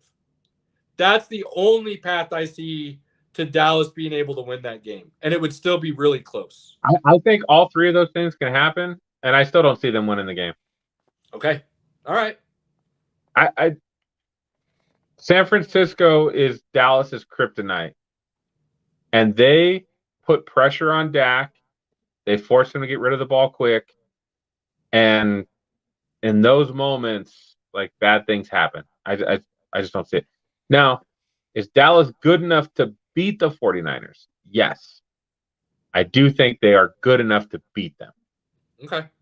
But I just don't see Dallas. To me, is kind of like a finesse offense. And the 49ers are absolutely a bully. are. They will knock them off the routes, they'll knock off the timing, and they'll just make things look a little ugly. And I still think at the end of the day, Dallas did not pick up another running back that they could slam in there 15 times a game to take the pressure off Pollard. Not getting Dalvin Cook was, I think, a huge missed opportunity. But, bro, the Titans would have definitely traded Derrick Henry if you gave them enough. I mean, imagine getting him as even a half-year rental. Who cares? Like, that could have easily put you in Super Bowl contention with the way you could have controlled the game. You've always said, go all in. If you have a chance for a Super Bowl, you go all in, and damn the ramifications. Hell yeah. Right? Take your swing. That would have been a swing. Yep, a big missed opportunity. We all talked about that during the season. Think about if you could have Derrick Henry slamming for 5 yards, Derrick Henry slamming for 5 yards again, and then you've got Tony Pollard with the speed. Well, right? Not just that. Then you've got Ferguson, you've got Cook, you've got CeeDee Lamb with that passing game. You start going play action with Derrick Henry. I mean, come on. And there's been enough teams this year that have just shown, if you run the football, you keep Micah Parsons from being able to rush the quarterback, you're going to have good success on that defense. Yeah, absolutely. Absolutely. You run it at those pass rushers, and Dallas has shown that they can't do a whole lot about it. And San Francisco is one of the best rushing teams in the league with CMC, and even Elijah Mitchell, when he comes in to spell him every once and again, still moves the chain forward. So it's going to be, I think you're right, San Francisco winning. We're not in question about that. I was just trying to think of a way I could see Dallas, what they would need to do to win the game. And the fact that you say what I think they need to do to win the game could all happen and Dallas still loses, I think kind of says all you need to know about where this matchup's going to be at come that time. Dallas is hoping, because the Rams going to the 49ers is what Dallas wants. Because the Rams, yeah. I think, division rival, weird shit happens. Yeah, not in the playoffs, though. Regular season, maybe, but not in the playoffs. Weird shit happens when division rivals play. Period. I can see more of the Rams beating the Niners than I can the Cowboys beating the Niners. Okay. I mean, no, I'm not going to go on that tour bus, my guy. You're going to go on that one alone, but okay. Come on that bus, Caleb. No, I'm not. I don't see that one. My guy. But I think we're all in agreement with who we see as the finals, the Super Bowl. You got Dallas, San Francisco in the NFC, San Francisco moving on.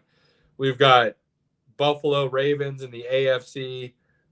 Ravens moving on. I really want to say Ravens, but this Buffalo thing and just the way they finished the season and the run they're on right now and Josh Allen, and I like the storyline. So I'm hard for me to separate my emotional and my mental states because I also love Lamar so much. So I'll have to decide that one before the game. Is there any game we want to see more than Baltimore-Buffalo? Nope. Definitely not. That's the game I really want to see. Yeah, that'd be so epic. In Baltimore, hopefully there's a little bit of a snow going on and real football feel type, like just game. So we'll see. A couple off-season topics here, Pinky. Let's do the coaching carousel here real quick. Let's touch on that. And then there's a couple other things I want to mention, and we'll end it there. But starting with Carolina, can anybody succeed under David Tepper at this point? I mean, I know it's kind of early in his ownership still, but based on what's going on, the way that things have happened. Bro, he's owned that team since like 16 or 17. Like, he's had that team for a while. Now, I want to say 6 years now.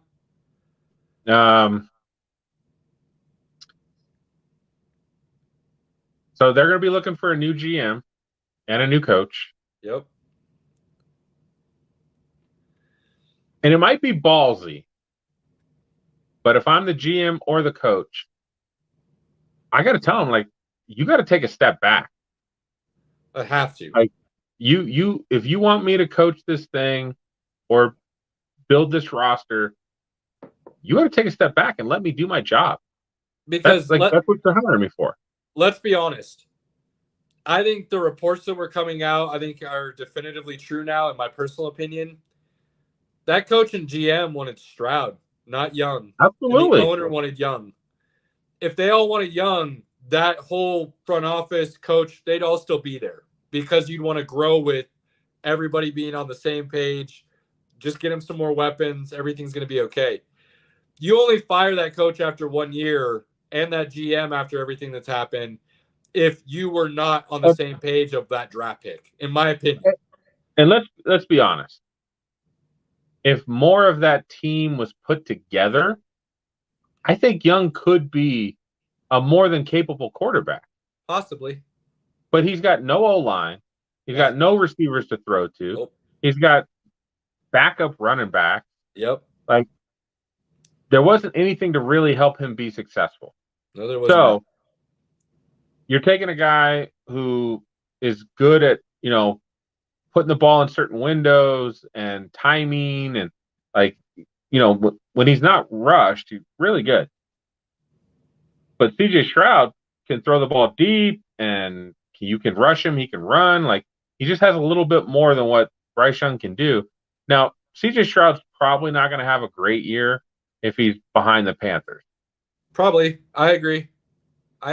No, I think he would have done better than Young, but I still I just feel I like the head coach in D'Amico Ryan a lot more than the head coach Frank Wright, anyways. Me personally. Well, right. But and I like why, coming from that Shanahan tree and everything that goes with it. The OC is Ben Slovic, who's from the Shanahan tree. Exactly. As well. That's why I would have gone that route, though. You're bringing that tree with you when you leave, right? That's why I wanted the Broncos to go that route. I have a lot of faith in that tree and what they've been able to accomplish as they move throughout the NFL. I didn't like what I saw from Frank Wright in Indy. I never liked anything I saw from him. I just didn't. So for Carolina to hire him to begin with, I didn't think it was a great move. But Carolina is such a mess that we're at least 2 years away from seeing what Bryce Young is capable of because there's so many holes to fill. So I think any head coach going in there is probably a 2 or 3 year guy anyways. So and my idea for head coach, which I don't know if it's on the radar for a lot of people, is Bill O'Brien. For Carolina? Yeah. Who did Bryce Young play for his final year at Alabama? Yeah, I get it. Bill O'Brien. Bill O'Brien actually did some good things with Deshaun Watson, so I don't hate it. Who? But Interesting take. So who that has other options is going to go to Carolina?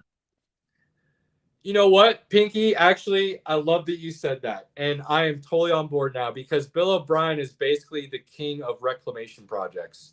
Penn State, going to Houston. He's willing to take those jobs and turn them around. And he might be able to turn around and stick there for 8 years. He might be done after 2 or 3 because they want to move on. But that's actually probably a good call. My director at work is a big Panthers fan. And I told him the Bill O'Brien thing. And he was like, he thought about it for a sec. He did the same thing. He was like, damn, that's a really good idea. He's like, because nobody else is going to want to work with Tepper. Nope. If you have other options, who's going to want to come? Ben Johnson only takes the Panthers job if they give him $20 million a year. No, even then, he's not touching that job. He knows better.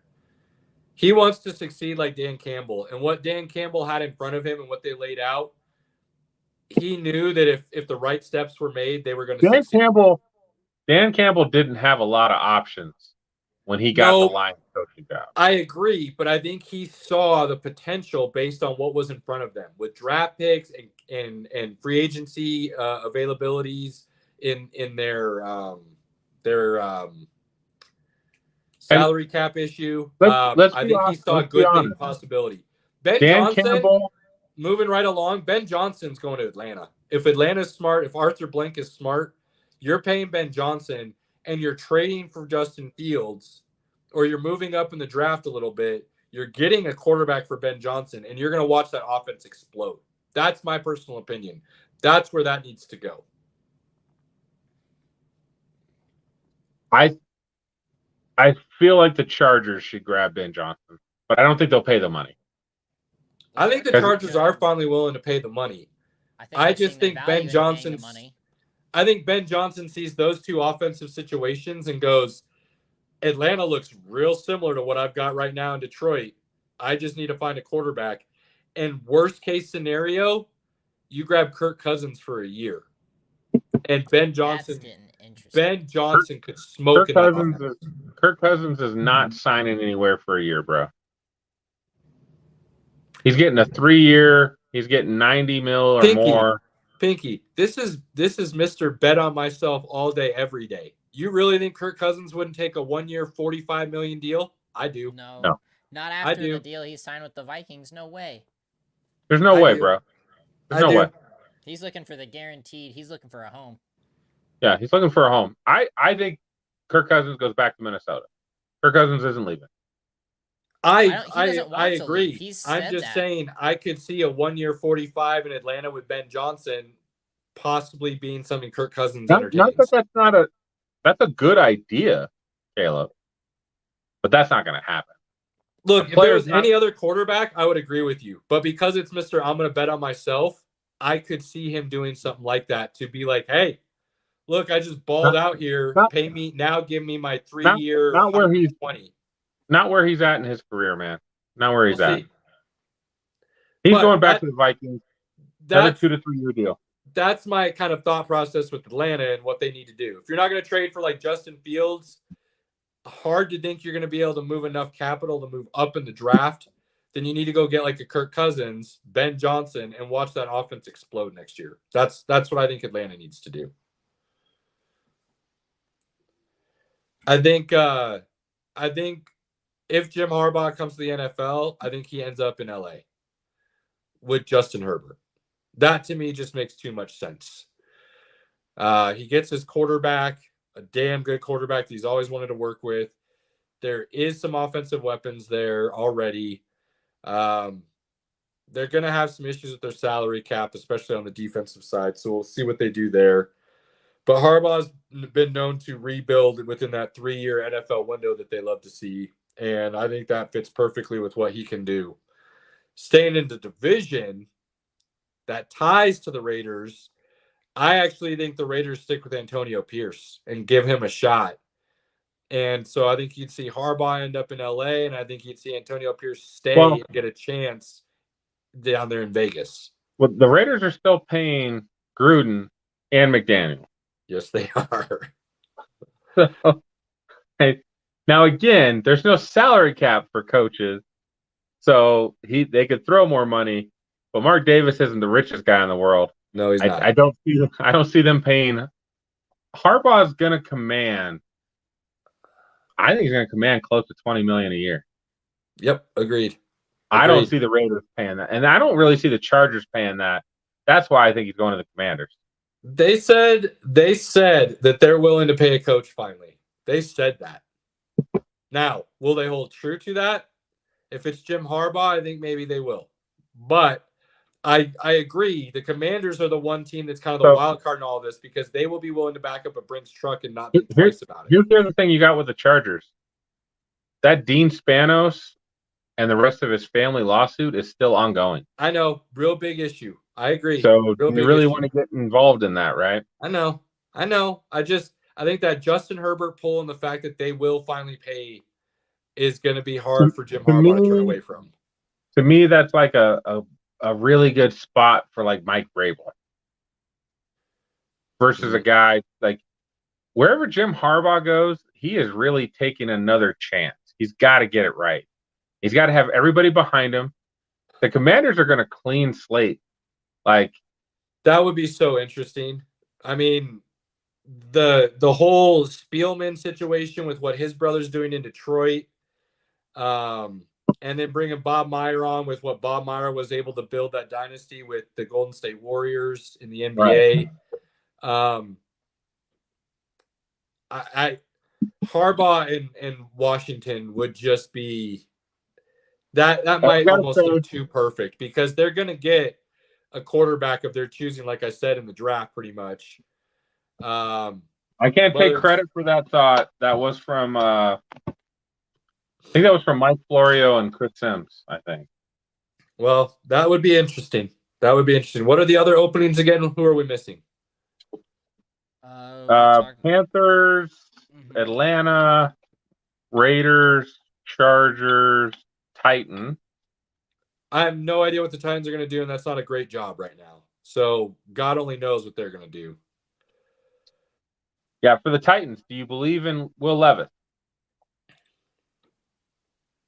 I don't know. His O-line was bad. They've made so many mistakes with that GM and the picks and letting A.J. Brown go and not signing Derrick Henry back and just this. Treylon Burks is okay. I feel like they've done okay with like some of the guys they've got, but they don't have a stud at wide receiver. They had DeAndre Hopkins, who can still ball. He proved that a couple different times. He can ball, but I feel like he's not quite what he was. I'll agree with that. I think he's still a number one, but he's not that top 3 elite guy that you mentioned anymore. So that's true. I don't know. I don't know who would want that Titans job. It's not an awful job. you're just not being set up for success. Let's just be honest. Firing Vrabel makes no sense. It doesn't, in my opinion. Now, I've heard people say, he didn't adjust. His game plans weren't great. This, that, and the other. His assistant coaching hires were bad. I think all of there's some truth to all of that. I still think he's a really good coach, and I think the personnel that you left him with over the last 3 years was doomed to fail from the beginning. As soon as you decided A.J. Brown wasn't needed, like that instantly told me this organization isn't about winning.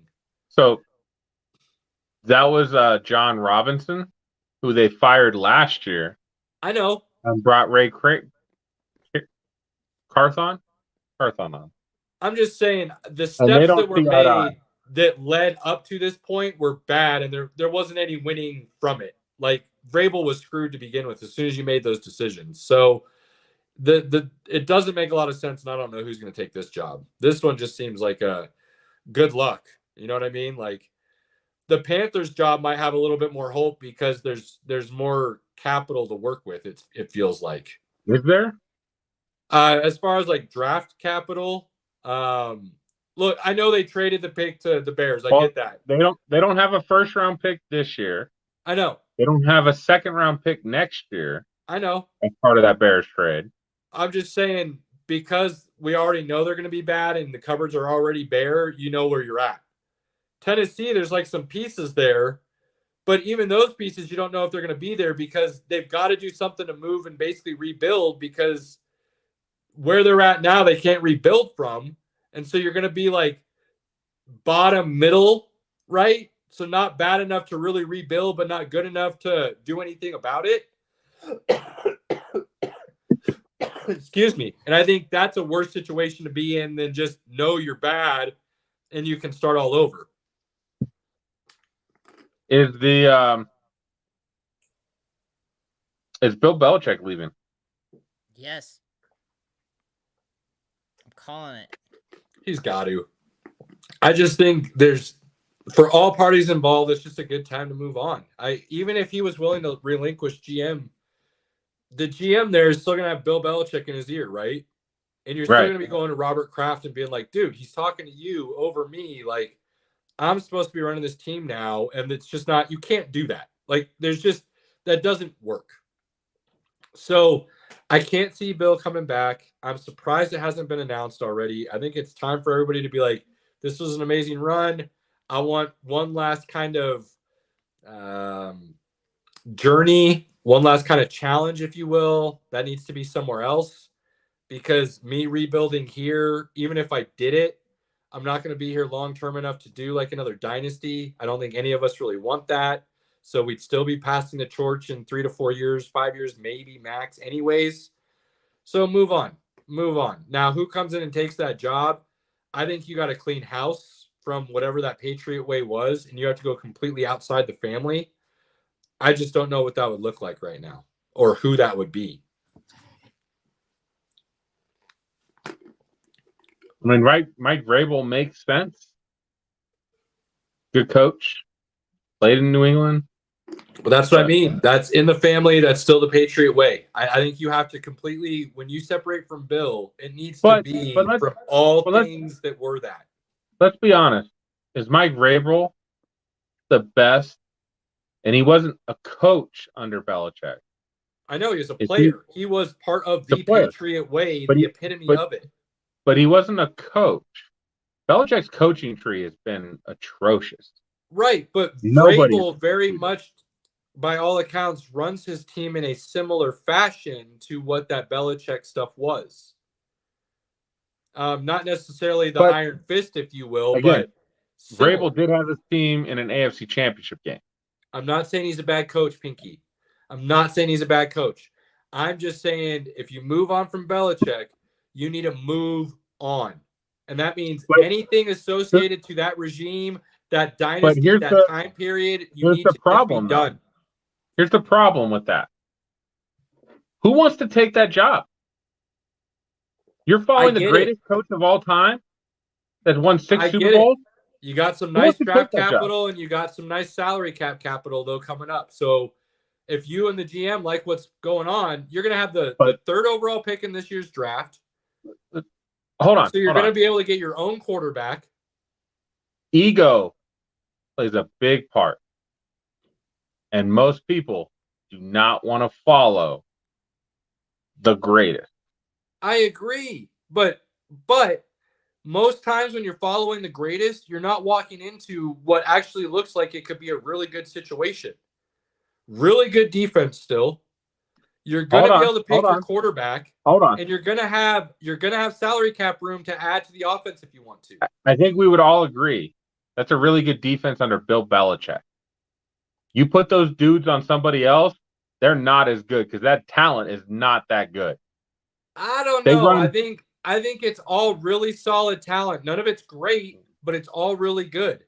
But they're really good under Bill Belichick. Right. Coaching. Pinky, I'm not saying it's going to be a top 5 defense again, but I think it can still be top 15. I want no part of that job.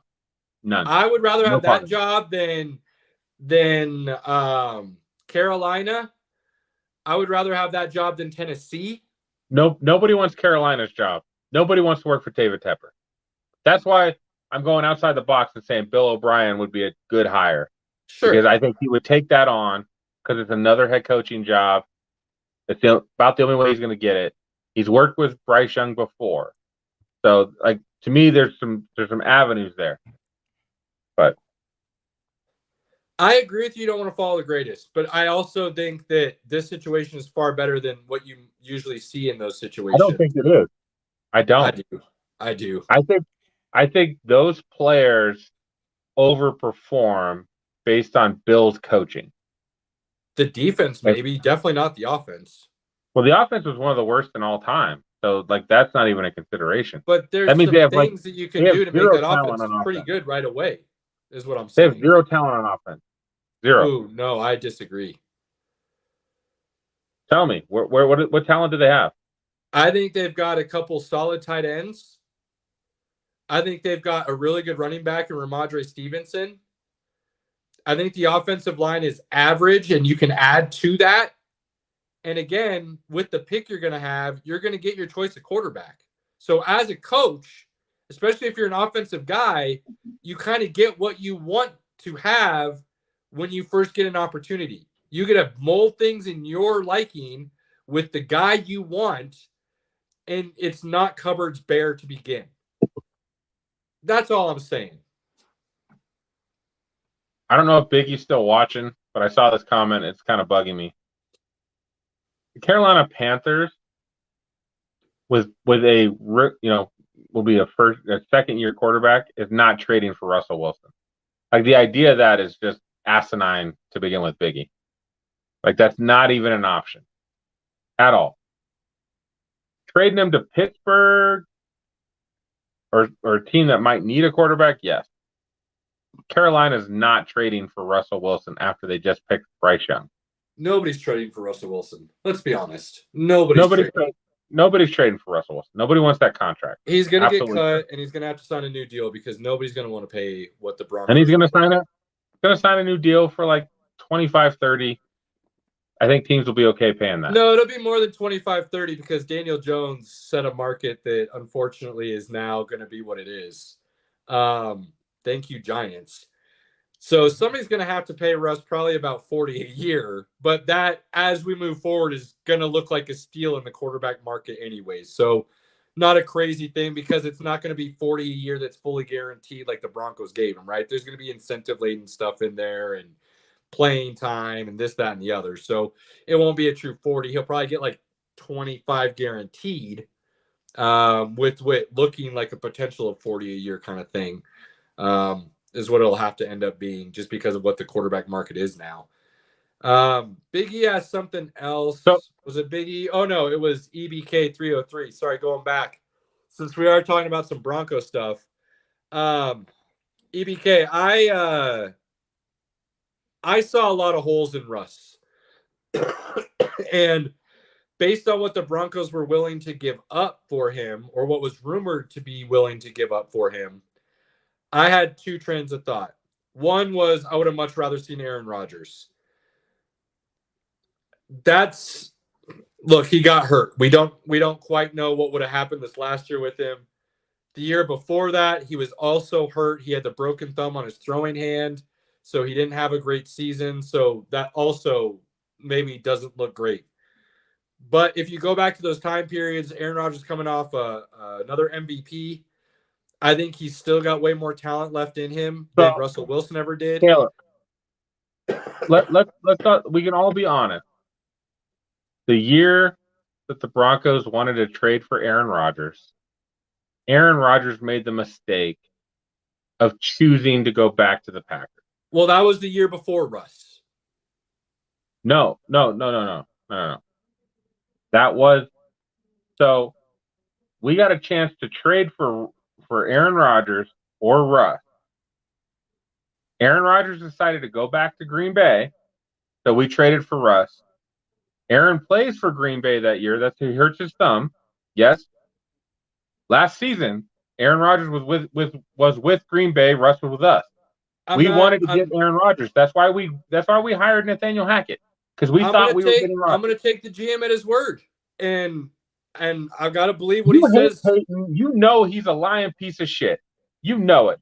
Then don't say it. They wanted to get Aaron Rodgers. Then don't say something that's stupid. Then don't say something that's stupid in public, because then you look like an even bigger fool. Don't come out and say your first thought was always Russell Wilson. Don't say it. Don't say it out loud. Not say it. Yeah, you can. You definitely can. As a really good GM, you can say, look, we were in on Aaron Rodgers. He chose to stay in Green Bay. We went and got the next guy we thought was up. That's what you should say if that's what you truly believe. And you should have no issues about it. None. Because then you went and paid Russell Wilson. He's on the team. Everything's good. But that's never anything close to what he said. You know that's why they hired Nathaniel Hackett, and they thought they were getting Aaron Rodgers. And Aaron Rodgers made the poor decision to stay in Green Bay, which is a poor decision because Devontae Adams left. They were one of the youngest offenses in history of the NFL, and he didn't have guys he could trust to throw the ball, and they just barely missed the playoffs. Like, it wasn't a complete disaster. If he doesn't break his thumb, I think that season goes a lot differently. I mean, let's be honest. When you're quarterback one and you break a thumb on your throwing hand, it's going to be damn near impossible to hold on the ball. Possibly.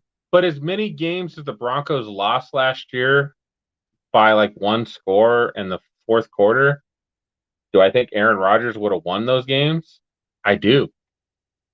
When Aaron Rodgers had made the playoffs last year with the Broncos, I do. Yeah. Aaron Rodgers would have made the playoffs this year with the Broncos. Again, does he break does his Achilles rupture with the Broncos? Maybe not. We don't know. But that's the end of the day. The Broncos wanted to get Aaron Rodgers. It didn't happen. They went to their fallback plan, was getting Russ. They wanted Aaron Rodgers, though. Either way, it didn't happen, and there were things about Russell Wilson. There are some people I know that wanted Russ over Aaron Rodgers. Actually, a majority of Broncos fans, I believe, felt that way. I saw in the Russell Wilson armor from Seattle, and I thought the fact that Seattle was willing to move him as quickly as they did were all bad signs. So the folks who wanted Russell Wilson over Aaron Rodgers were typically wanting Russell based on age, not performance. Well, if they were watching, it should have been the age was just as big a factor as it is for Aaron Rodgers if they were watching, but they weren't. They were just looking at a number, not play on the field, and that's the problem. Again, casual fans versus football diehards, right? You know what you see. A casual fan's like, would I like to have this guy for 5 years or this guy for 2 or 3? They're probably going to pick the guy for 5, right?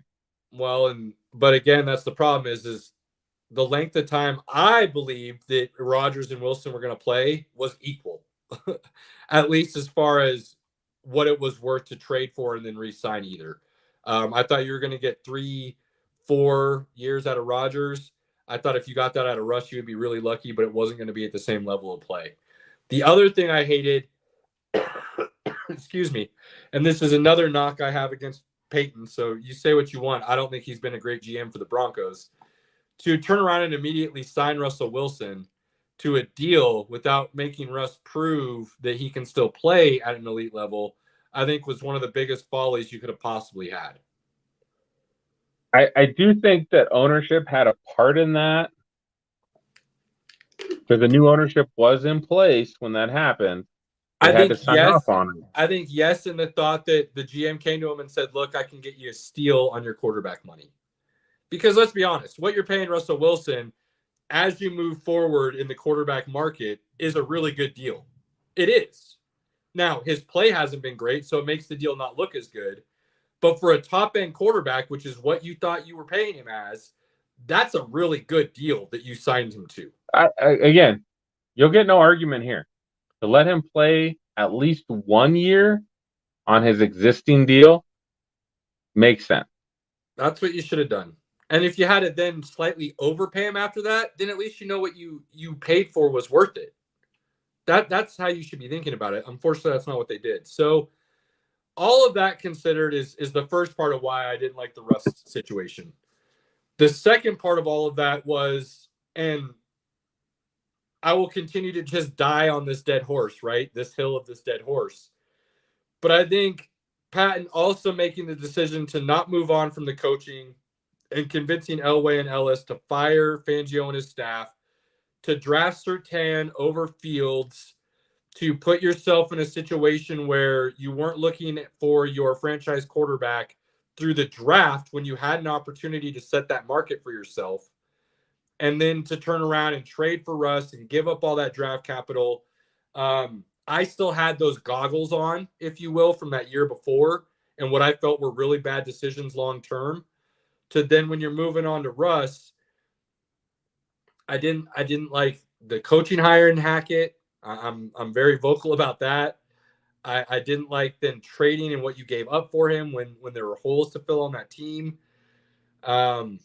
So there were a lot of balls in the air, if you will, EBK 303, of why, as a whole, all of that I didn't think was going to be a good situation and direction for the Broncos.